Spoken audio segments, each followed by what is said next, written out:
Hello जी, अस्सलाम वालेकुम। Welcome to another vlog. अफसोस के साथ ये वही वक्त आ गया है साल का जहाँ पे स्मॉग से जो है वो लोग परेशान रहते हैं, ख़ासतौर पर जो पंजाब के एरियाज़ हैं, जो लाहौर है वहाँ पर। लेकिन आज तो जो है वो हद ही हो गई, क्योंकि रात को इंडिया में दिवाली का जो इवेंट था जिसमें पटाखे जो हैं वो जलाए जाते हैं, जिसकी वजह से बहुत ज़्यादा स्मॉग का प्रॉब्लम जो है वो रहता है।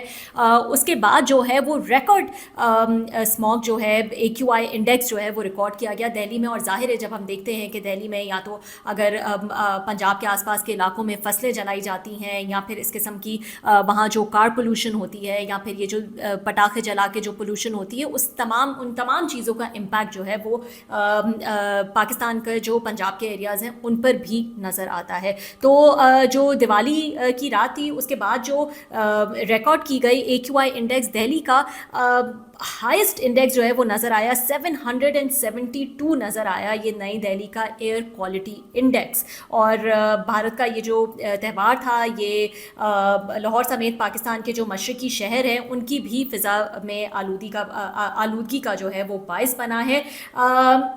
दुनिया के आलूदा तरीन शहरों की फहरिस्त में लाहौर जो है वो आज दूसरे नंबर पर आ गया है। तीसरे नंबर पर था और वो मूव ऑन होकर दूसरे नंबर पर आ गया है। और सुबह सुबह जो क्वालिटी इंडेक्स था, एयर क्वालिटी इंडेक्स, वो 245 जो है वो रिकॉर्ड किया गया है। और जो लाहौर में एवरेज AQI है 210 से 240 तक रहने का इम्कान है, ये कहा जा रहा है। और जो कि सेहत के लिए इंतहाई मुज़र है। कहा जा रहा है लोगों को इंस्ट्रक्शंस दी जा रही हैं कि वो मास्क पहने और दूसरी तदाबीर करें और गैर ज़रूरी जो है वो घर से बाहर ना निकलें। हर साल इन्हीं महीनों में हम देखते हैं कि स्मॉग का ये इशू जो है वो स्टार्ट हो जाता है। लास्ट ईयर भी हमने देखा था कि इंतहाई जो है ये प्रॉब्लम नज़र आई थी स्मॉग के हवाले से, और डिफरेंट मेजर्स जो हैं वो हुकूमत लेने की कोशिश कर रही होती है। इस दफ़ा भी क्या क्या मेजर्स लिए हैं वो भी मैं आपको बताऊँगी, लेकिन इंडेक्स के क्या हालात हैं और किस नंबर पर जो है वो इंडेक्स नज़र आ रहा है वो भी मैं आपको बताऊँगी। क्योंकि सिर्फ लाहौर नहीं बल्कि कराची की भी रेटिंग जो है वो बहुत बुरी आई है। उसका भी AQI आज सुबह 182 था, जो कि अनहेल्दी रेंज में माना जाता है। तो एक रेंज होती है, उस हिसाब से जो है ये AQI इंडेक्स देखा जाता है। तो अगर 0 to 50 के बीच में है तो ये गुड माना जाता है, 51 to 100 में ये मॉडरेट होता है, 100 to 150 में इसको अनहेल्दी कहते हैं, और अगर 150 से ऊपर होता है तो वेरी अनहेल्दी जो है वो इसको माना जाता है। तो कराची का इंडेक्स जो है वो भी बहुत ज़्यादा अच्छा नहीं आया है। AQI 182 जो है वो रिकॉर्ड किया गया है, जो कि अनहेल्दी रेंज में आता है। और लाहौर जो है वो तो अब सेकंड ऑन लिस्ट आ गया है एयर क्वालिटी के हवाले से, आफ्टर दिस दिवाली सेलिब्रेशन जो कि हमने देखी। अब क्या क्या जो है वो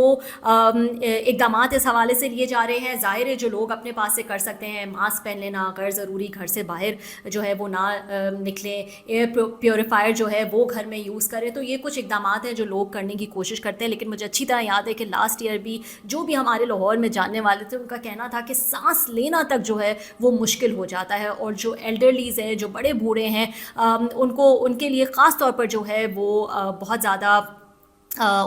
ज़्यादा अफेक्ट होते हैं। और इसलिए लाहौर में जो है लोगों का बाहर निकलना बहुत कम हो गया था। बाहर आपको ज़्यादा लोग जो है वो नज़र नहीं आते थे। जो भी एंटरटेनमेंट के लिए, अपनी गैदरिंग्स के लिए लोग कोशिश करते थे कि घरों में ही जो है वो कर लें। तो ये बहुत बुरा हाल था। इस दफ़ा भी लग रहा है हम उसी की तरफ जा रहे हैं, जबकि कहा गया है कि बहुत सारे इकदाम जो हैं वो लिए हैं पंजाब हुकूमत ने। क्या क्या इकदाम लिए हैं वो भी देख लेते हैं। लेकिन दिल्ली में ये जो फायर क्रैकर्स हैं जिनकी वजह से इतनी ज़्यादा पोल्यूशन होती है, ये बैन थे। लेकिन लास्ट वीक इंडिया की जो सुप्रीम कोर्ट है उन्होंने इस ब्लैंकेट बैन में कुछ रिलैक्सेशन वो लेकर आया। उन्होंने लोगों को सो कॉल्ड ग्रीन क्रैकर्स जो हैं वो अलाउ किए, जो कि कहा जाता है कि 20 से 30% कम जो है वो इनकी इमिशंस होती हैं, लेस पोल्यूटेंट होते हैं ये एज़ कम्पेयर टू जो ट्रेडिशनल क्रैकर्स जो हैं वो यूज़ किए जाते हैं। लेकिन ऑब्वियसली क्रिटिसिज्म आ रहा है, और ये आ रहा है कि कहा तो जा रहा था कि ये लेस हार्मफुल होते हैं कंपैरेटिवली। जो ट्रेडिशनल क्रैकर्स, पटाखे जो जलाए जाते हैं उसके मुकाबले में इनको ग्रीन क्रैकर्स कहा जाता है, क्योंकि एनवायरनमेंट फ्रेंडली होते हैं, कम पोल्यूशन जो है वो फैलाते हैं, कम स्मॉग का बायस बनते हैं। लेकिन इनसे भी एक टॉक्सिक सब्सटेंस जो है वो एयर में रिलीज़ होता है, जिसकी वजह से हम देखते हैं कि इस कदर पोल्यूशन जो है वो देखी जाती है। तो अभी तक कोई ऐसा डेटा नहीं है कि इसकी वजह से जो है वो कोई कम या हार्मफुल, ये लेस हार्मफुल जो है वो ये ग्रीन क्रैकर्स हैं। पंजाब हुकूमत ने जो है वो बहुत सारा क्रिटिसिज्म हमेशा ही उठाया है वर्स्ट एयर क्वालिटी के हवाले से, और इसको लेकर पंजाब हुकूमत कोशिश भी कर रही है कि क्या क्या इकदाम लिए जा सकते हैं, जैसा कि क्रॉप बर्निंग जो है, जो कि फसलें जलाई जाती हैं, उस पर बहुत ज़्यादा सख्ती जो है वो पंजाब हुकूमत ने लगाई। इसके अलावा एंटी स्मॉग गन्स जो हैं उस हवाले से भी उसका भी डेब्यू जो है वो हमने देखा कि मरियम औरंगज़ेब जो है उन्होंने बार बार इसका जिक्र किया एंटी स्मॉग गन्स के हवाले से, जो कि चाइना और इंडिया में भी यूज़ होती हैं। स्मॉग और एयर पोल्यूशन को कम करने के लिए ये एंटी स्मॉग गन्स होती हैं। उसकी पिक्चर्स जो है वो आप देख सकते हैं कि किस तरह की दिखती हैं। तो इसका एक डेब्यू जो है वो देखा गया था, ट्रायल जो है वो देखा गया था पंजाब में। इसके अलावा पंजाब गवर्नमेंट ने जो व्हीकल फिटनेस सर्टिफिकेट है उसको मैंडेटरी कर दिया है फॉर ऑल व्हीकल्स। अब ये जो है ये ऑलरेडी था, लेकिन उन्होंने इसको इसमें जो है वो अमेंडमेंट की है to the existing environment law. एक न्यू पॉलिसी जो है वो लेकर आए हैं, क्योंकि इसी साल क्योंकि इस कदर स्मॉग जो है वो देखी गई है पंजाब में ड्यूरिंग विंटर्स, तो ये व्हीकलर एमिशंस जो है, जो कि गाड़ियों से जो एमिशंस होती है और पोल्यूशन फैलती है, 80% जो है वो कंट्रीब्यूट करती है ओवरऑल पोल्यूशन में। तो एक एमिशन टेस्ट सिस्टम जो है वो लॉन्च किया है पंजाब ने, और उसको आहिस्ता आहिस्ता जो है पूरे प्रोविंस में फैलाया जा रहा है, जिसके लिए व्हीकल फिटनेस सर्टिफिकेट जो है वो मैंडेटरी होगा फॉर ऑल व्हीकल्स। और इसकी रिक्वायरमेंट जो है उसमें प्राइवेट मोटर बाइक्स और दूसरी चीज़ों को जो है उस दूसरे व्हीकल्स जो हैं, private vehicles, motor bikes, rickshaws, उन सब को जो है वो इसमें शामिल कर दिया गया है। तो ये कुछ इकदाम हैं जो लिए जा रहे हैं। अभी मैं देख रही थी कि मरियम औरंगज़ेब साहिबा जो हैं वो हामिद मीर साहब के शो में थी, और उस हवाले से उन्होंने बात की। उन्होंने कहा पहले सिर्फ स्मॉग को मैनेज करने के लिए काम किया जाता था, लेकिन पिछले साल जब हमारी गवर्नमेंट आई तो वज़ीर आला पंजाब मरियम नवाज़ ने मुझे बतौर वज़ीर स्मॉग को कम करने की जिम्मेदारी सौंपी। लेकिन उस वक्त हमारे पास फोरकास्टिंग का कोई टूल जो है वो मौजूद नहीं था, ना डेटा था, कोई टेक्नोलॉजी नहीं थी, कोई इन्वायरमेंटल फोर्स जो है वो नहीं थी, सिर्फ 2 मॉनिटर थे, वो भी नॉन फंक्शनल थे। लेकिन अब वज़ीर आला मरियम नवाज़ की क़यादत में स्मॉग को कम करने के लिए भरपूर इकदाम जो हैं वो किए जा रहे हैं। तो कोशिशें जो हैं वो की जा रही हैं, जैसा कि मैंने कहा एंटी स्मॉग गन्स यूज़ हो रही हैं, व्हीकल फिटनेस सर्टिफिकेट्स जो हैं उस हवाले से इकदाम लिए जा रहे हैं। इसके अलावा क्रॉप्स जो है वो बर्न ना किए जाएँ, फसलें ना जलाई जाएँ, उस हवाले से बहुत ज़्यादा सख्ती की गई है। सो लेट्स सी कि कितना जो है वो कंट्रोल करने में कामयाब हो जाती है पंजाब हुकूमत। लास्ट वीक आपको याद होगा कि बहुत ज़्यादा क्रिटिसिज्म हुआ। उस वक्त मरियम नवाज़ साहिबा जो है वो जनीवा में विज़िट करके लंदन पहुंची थी, और वहाँ उन्होंने बात की थी मीडिया से, और जहाँ उन्होंने कहा था कि ये मसला जो है एक रात में हल नहीं हो सकता, ये सालों से चला आ रहा है। हमसे पहले की हुकूमत जो है उनके पास भी जो है वो ये इशू था, और ये इतनी जल्दी ओवरनाइट जो है इसको हल नहीं किया जा सकता। लेकिन उन पर बहुत ज़्यादा तनकीद हुई, इसलिए क्योंकि जब यहाँ पे लोग पंजाब के, लाहौर के जो है वो स्मॉग की लपेट में थे, उस वक्त वो लंदन में जो है वो मौजूद थी, और जब उन्होंने बात की तो काफ़ी सारे लोग सोशल मीडिया पे जो है वो उन्होंने अपनी नाराज़गी का इजहार किया कि not everyone can afford to be in London at this time. जो लोग यहाँ हैं वो इस कदर स्मॉग की जो है वो लपेट में हैं। उस वक्त भी जो रिकॉर्ड किया गया था एयर क्वालिटी इंडेक्स वो 654 था, और उस वक्त मुझे याद है कि बिलावल भुट्टो ने जो है वो एक तंजिया तौर पर ये कहा था कि जो AQI इंडेक्स है उसकी जो रीडिंग नज़र आ रही है वो शेयर की उन्होंने, और फिर उन्होंने कहा dear Pakistan move to Karachi, क्योंकि उस वक्त जो उन्होंने रीडिंग जो है वो शेयर की थी उसमें कराची जो है वो 7th नंबर पे था, और 78 एयर क्वालिटी इंडेक्स था, विच इज़ क्वाइट गुड। और उस वक्त जो है वो पहले 3 नंबर पे पेशावर, मुल्तान और लाहौर जो है वो शामिल थे, जिनका AQI एयर क्वालिटी इंडेक्स जो है वो बहुत ज़्यादा था। सो होपफुली अभी जो है इकदाम जो लिए जा रहे हैं उनसे कोई फ़र्क होपफुली पड़ जाएगा। पहले से जो है इसकी तैयारी शुरू कर दी गई है इस दफ़ा, जो कि बहुत ज़्यादा ज़रूरी होती है। बार बार यही तंज़ किया जाता है कि पता है हर साल यही होगा, इसी तरह से स्मॉग जो है वो फेस करनी पड़ेगी, तो हुकूमत को प्रोएक्टिवली जो है वो कुछ मेजर्स लेने चाहिए। इसके अलावा जी इस तमाम मसलों का एक ही रीज़न जो है वो नज़र आता है पाकिस्तान में, चाहे आप अक्रॉस द बोर्ड उठा के देख लें, और वो है इनकंसिस्टेंसी। और यही चीज़ जो है वो चिमट गई है हमारी क्रिकेट को भी, और इसीलिए हमारी क्रिकेट का ये डाउनफॉल नज़र आ रहा है। हर लेवल पे जो है वो एक इनकंसिस्टेंसी जो है वो देखी जाती है, चाहे वो कोचेस हों, चाहे वो सिलेक्शन कमेटी हो, चाहे वो पीसीबी चेयरमैन हो, चाहे वो कैप्टनसी हो, हमारी हर जगह इनकंसिस्टेंसी, कोई प्लान नहीं, कोई प्रोसेस, कुछ नज़र नहीं आता, कोई प्लानिंग नज़र नहीं आती। हर कदम पर हर दिन के हिसाब से जो है वो ऐसा लगता है कि चेंजेस की जाती हैं, और इनकंसिस्टेंट जो है वो ये चेंजेस रहती हैं। इवन प्लेयर्स जो हैं वो इस चीज़ को लेकर थक गए हैं और कहते हैं कि कंसिस्टेंट रन, एक लॉन्ग रन हमें दिया जाए ताकि हम अपनी परफॉर्मेंस जो है वो दिखा सके। हाउएवर जो लेटेस्ट न्यूज़ आई है उसमें शाहीन शाह अफरीदी को जो है वो वनडे कैप्टन बना दिया गया है before the south African one day series जो कि आने वाली है, शुरू होने वाली है। उनको जो है वो वनडे कैप्टन बना दिया गया है। अब इसमें बेतहाशा किस्म के डिफरेंट किस्म के व्यूज़ जो हैं वो नज़र आ रहे हैं, वो मैं आपके सामने रखूंगी। लेकिन मोहम्मद रिजवान को क्यों हटाया गया है, उसके भी कुछ रीजंस जो हैं वो इस वक्त सोशल मीडिया पे डिफरेंट तरह के रीजंस जो हैं वो देखे जा रहे हैं।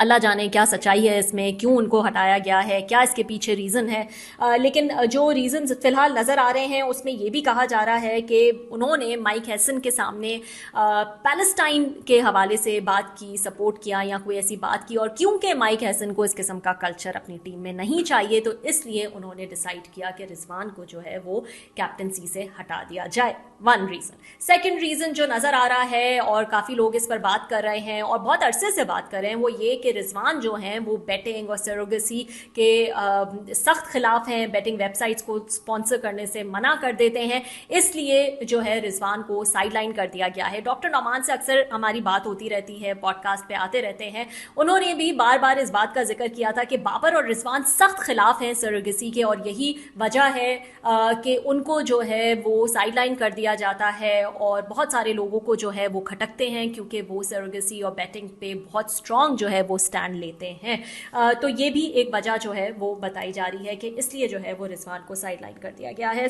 एक और वजह तो ये भी सामने आई है कि रिजवान ने खुद कहा है कि मैं इस पोजीशन जो है वो छोड़ना चाहता हूं, और ताकि मैं अपने गेम पे जो है वो फोकस कर सकूं, और उसके बाद जो है वो ये डिसीजन लिया गया है। हाउएवर क्या तनकीद आ रही है उस पर मैं आऊँगी, किस किस ने क्या क्या बात की है। राशिद लतीफ़ साहब ने जो है लंबा चौड़ा ट्वीट किया है, और उन्होंने कहा है, बेसिकली उनकी ट्वीट का खुलासा ये है कि वो कहते हैं कि डिवाइड एंड रूल का जो एक फार्मूला है वो इस्तेमाल किया जा रहा है। हर जगह ये स्ट्रैटेजी यूज़ होती है ताकि अपनी पावर को जो है वो मेनटेन किया जा सके और एक्सप्लॉइट किया जा सके लोगों को, और उनका ख्याल है कि ये क्रिकेट टीम में भी डिवाइड एंड रूल जो है उसकी स्ट्रैटेजी जो है वो अपनाई जा रही है।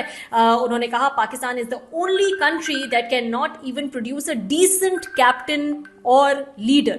फिर उन्होंने कुछ स्टैट्स दिए जहां उन्होंने कहा है कि 13 मार्च 2023 को शादाब खान जो है उन्होंने कैप्टन किया Pakistan against Afghanistan in Sharjah.